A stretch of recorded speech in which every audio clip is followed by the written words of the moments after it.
In this video I take a detailed look at spooky Keighley. These were built after Schindler had taken over Keighley, but they are not to be confused with Keighley Schindler. Keighley Schindler's are like where you get a really spooky Keighley lift cab, but all of the workings are Schindler, such as they have Schindler's traction motor, computer control and intelligent levelling. But these spooky Keighley's are very much a Keighley design. They are really creepy and are hydraulic. Spooky Keighley's were built from the 80s to the mid-90s, and despite the fact they were built in an era when lifts were cheapening out and weren't really as solid anymore and were made not to be as long-lasting, Keighley have gone against this trend and have kept the old-fashioned way of building proper, solid, heavy-duty lifts, as these lifts are just so solid. And this is very interesting since that Keighley was now owned by Schindler, and you usually think when a lift company takes over another lift company, when they keep the brand, they turn them into a cheap, crappy brand. Because say if you think of like Otis taking over Evans and Express, they've pretty much just kept the name and they just use Evans Express name just to build their cheap crap, but that is completely not the case with Keighley's. Keighley was still a proper lift company, installing proper lifts. So then, let's get a feel for these lifts by taking a ride in them.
Now, it's lift surfing time! So then, let's surf these lifts. Let's open it up, and the shaft lights are on, which is nice. Someone's forgot to turn them off, but it's very nice because I can now see what I'm doing better. And if you look on top of this lift, just look how solid this is. This sort of level, solid, well-built, heavy-duty lifts was really coming a thing of the past in this era. And also, these lifts are hydraulic, and it's also very unusual to get such solid hydraulic lifts, because hydraulic lifts are usually made quite flimsy, and also the hydraulic usually only pulls the lift on one side, making a lift rather creaky, not that good. But with these Keighley's, there are two separate rope hydraulic rams, meaning the lifts are pulled on each side, meaning that you do not get this problem on these lifts, making these lifts very, very solid. So awesome. And also the capacity in these lifts is really high, and it's standard for lifts to have a capacity higher than what the lifts would actually take. But in these lifts the capacity is even much higher than this. So awesome. So then, let's surf this lift.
And now, standing outside of these lifts, Can you spot where the motor room is?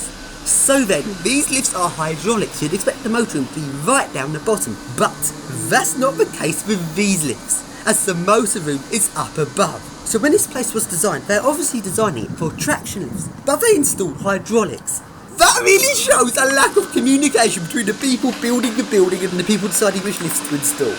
That's really stupid, a hydraulic lift with the motor room up above the lift. So then, let's now walk up the stairs and take a look to see if the motor room's unlocked.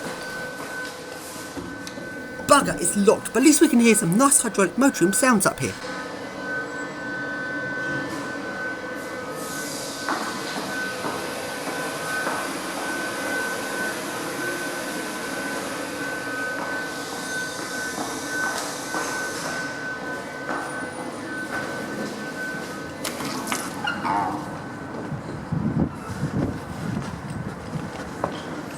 And now going back to the lifts, the left lift is right down at the bottom.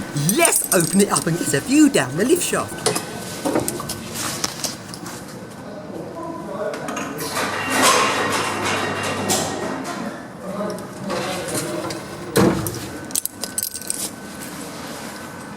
And now, it's actually really creepy standing here by spooky Keighley lifts on this rather dark level of this building. Quite creepy. And you know what? I'm still in the mood for some more lift surfing. So let's surf the other lift.